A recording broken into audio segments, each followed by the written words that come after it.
First into the den is Scott Cupit. He was a banker, but decided to swap his job for something with a little more swing. Heard that fun? Yeah. You believe it?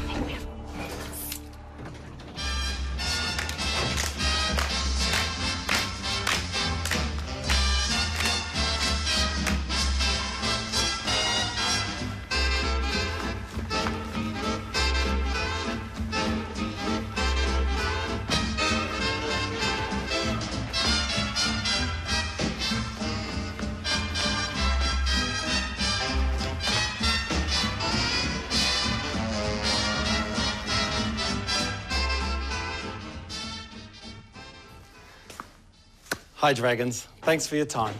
My name's Scott. I'm here to tell you about Swing Patrol. We'd like to offer 10% equity, and we'd like to ask for £65,000. So what is Swing Patrol? It's the biggest swing dance school in the world. We have 1,200 students a week. We operate in 27 venues across London. We have a very talented, award-winning teaching team. And we have momentum and growth. We run a festival, the annual London Swing Festival. We run competitions. We run a lot of big social dances. We do corporate entertainment. We provide a lot of dancers. We have 2 great troupes. It's a very immersive experience, vintage DJs, the whole thing that you might require under a swing umbrella. We would love you to do a 2-minute lesson with me. It'll be fun, it'll be easy. You may even learn a step. What do you say? I'm up for it. I'm going to come and dance. All right. Yeah. All right, hit it, Mr. Music. 5, 6, 5, 6, 9. A pitch with a spring in its step from Scott Cupit, who is seeking £65,000 in return for a 10% share in his swing dance business. Thanks, Mr. Music Man. Thank you, Dragons, for jumping in. We appreciate it. Thank you. Deborah Medan, who recently swapped the boardroom for the ballroom, gets straight down to business. That was fun. Let's look at the business. I think you called yourself the biggest swing dance school in the world. Yes. How does that turn into cash? Well, the revenue has had a steady growth.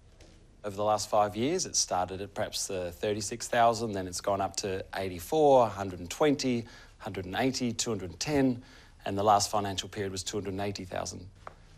The gross profit has reached 190,000. And net profit? This year it was 67,000. It's had a solid growth, and all the projections are it should continue to grow. So how does it work? So it's like a Zumba, really, isn't it? In terms of the modelling. I mean, that's not really dance. We wouldn't pretend to be as big as Zumba because they're so massive, but that's where you'd like to go. It's the same joy. Like, they've really done something really clever. When people come to a Swing Patrol class, they're interacting with people. You know, they've been online all day. Here's your chance in one class. You'll interact with 30, 40 people. And I know it's an art form, so it's not going to go anywhere. Right. But the interest levels in it might. I've been involved for 15 years, and I've been told for 15 years that it'll about to die out. And all I've seen is it continue to grow. And I think as long as we keep pushing it, we're keeping it in people's mind. I can't express how much I really enjoyed that. I didn't want it to end. It's fantastic. Thanks. Have you tried this in health clubs? Zumba's been great, there's no doubt about it, but Yeah. we do think there might be room for something new. We have this fitness program called the Charleston Challenge.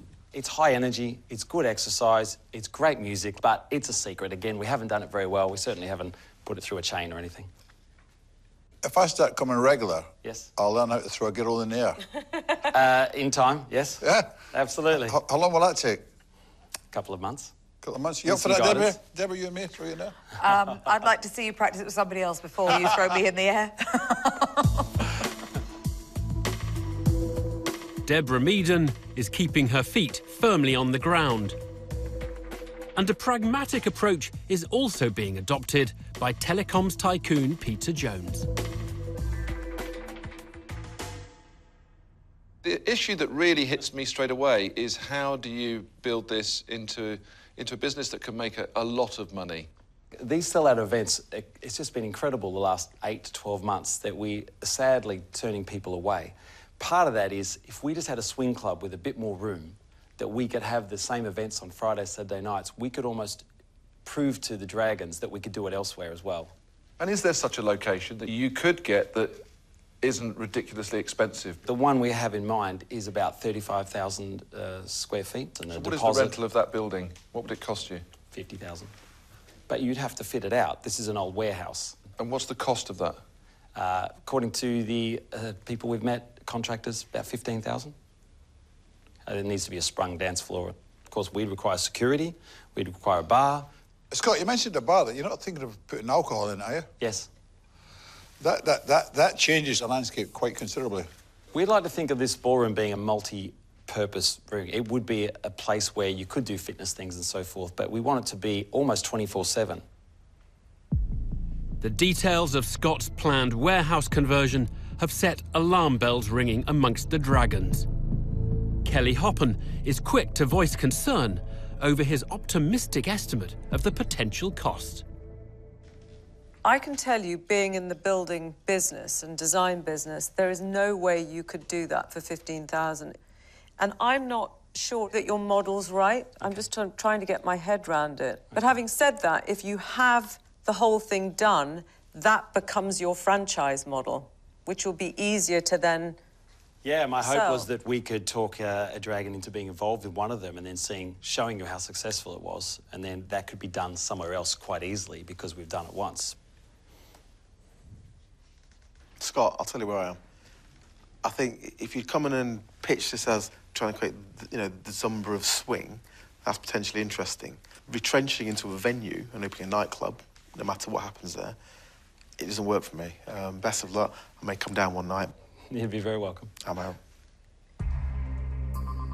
Despite a promising start, Scott's prospects of securing an investment have taken a serious hit. Will Deborah Medan also be turned off by the direction he wants to take the business? The whole venue thing worries me, honestly.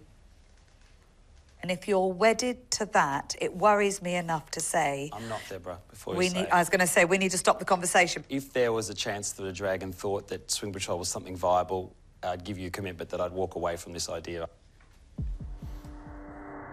An ability to think on his feet, rather than dance with them, appears to have saved Scott from disaster. But will his swift change of direction have swung the remaining dragons in his favour? You're obviously quite flexible in how you would carry it forward. I love it, and so I'm going to make you an offer. I'm going to offer you half the money. I'd want 10%. Thank you for your offer.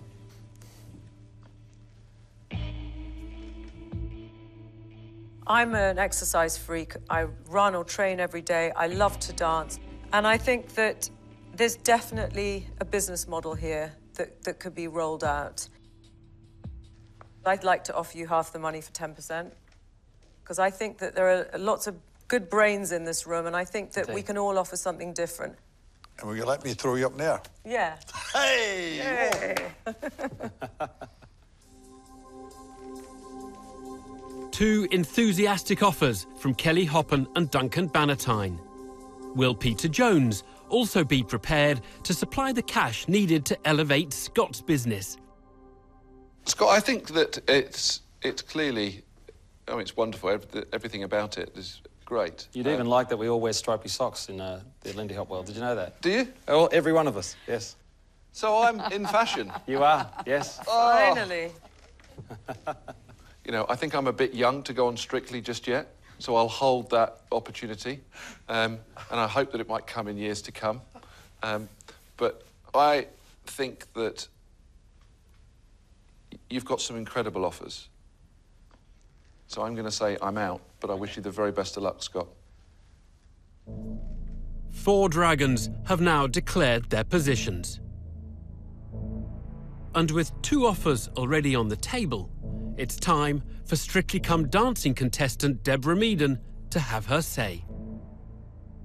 I've often said to people, loving something doesn't make it a good investment. Sure. In fact, sometimes you have to take a back step and say, because I love it, I can't see a clear picture. But what I like about you is your credibility and your history.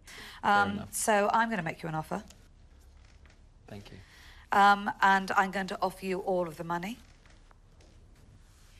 But I want 20% of the business. I need a couple of minutes, if that's okay. Just 1 or 2.